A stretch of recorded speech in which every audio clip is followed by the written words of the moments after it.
प्यारे बच्चों, कक्षा 8 के इतिहास विषय में दूसरा अध्याय कंपनी की शक्ति की स्थापना में आज इस वीडियो में आप French east India company, Bharat में ब्रिटिश शासन की स्थापना तथा प्लासी का युद्ध का अध्ययन करेंगे। तो देखिए, French east India company, French east India company की स्थापना सन 1664 में हुई थी।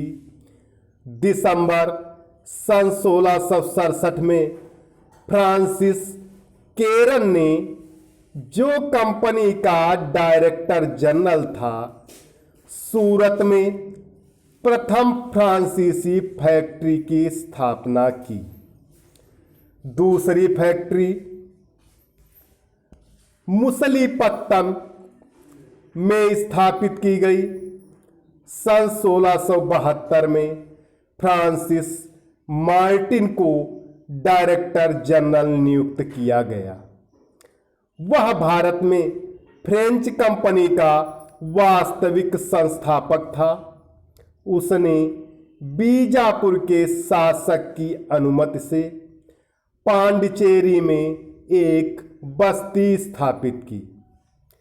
फ्रांसीसियों ने पूर्वी तट पर चंद्रनगर, बालासोर तथा कासिम बाजार एवं पश्चिमी तट पर माहे में बस्तियां स्थापित की। सन 1739 में उन्होंने कोरोमंडल तट पर कराईकल की स्थापना की। फ्रेंच कंपनी का मुख्यालय पांडिचेरी में स्थित था। इसका नौसैनिक अड्डा हिंद महासागर में स्थित मॉरिशस तथा रियूनियन द्वीपों पर था, जो भारत में बहुत दूर स्थित थे। यद्यपि फ्रांसीसी लोग सबसे अंत में भारत आए, तथापि यहां पर वे ही अंग्रेजों के एकमात्र प्रतिद्वंदी थे। दोनों कंपनियों के मध्य प्रतिद्वंदिता के कारण ही भारत में कर्नाटक के 3 युद्ध हुए। देखिए, भारत में ब्रिटिश शासन की स्थापना, अंग्रेजों ने अपना भारत विजय अभियान दक्षिण से प्रारंभ किया। सन 1748 में हैदराबाद के निजाम की मृत्यु के बाद उत्तराधिकार का युद्ध प्रारंभ हुआ। ऐसी ही एक अन्य प्रतिद्वंदिता अर्काट के नवाब के पुत्रों के मध्य प्रारंभ हुई। अर्काट का नवाब वैसे तो निजाम का सूबेदार था, किंतु अपनी योग्यता तथा महत्वाकांक्षा के कारण वह स्वतंत्र हो गया था। दोनों ही परिस्थितियों में फ्रांसीसियों तथा अंग्रेजों ने परस्पर विपक्षी गुट का साथ दिया।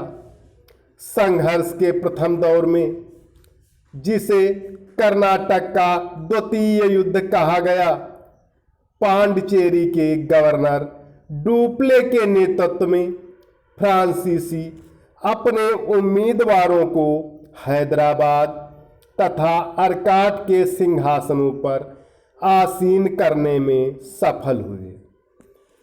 इस युद्ध के 2 वर्ष पूर्व कर्नाटक के प्रथम युद्ध में डुप्ले ने अर्काट के नवाब अनवरुद्दीन के विरुद्ध विजय का प्रथम स्वाद चखा था। सैन्य दृष्टि से तो यह एक छोटा सा युद्ध था, किंतु इसका ऐतिहासिक महत्व अत्यधिक था।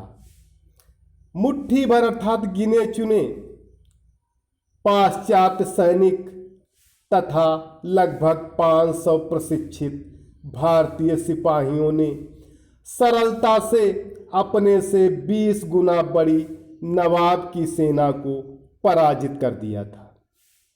द्वितीय विजय में डुप्ले की महत्वाकांक्षी को पंख लगा दिए।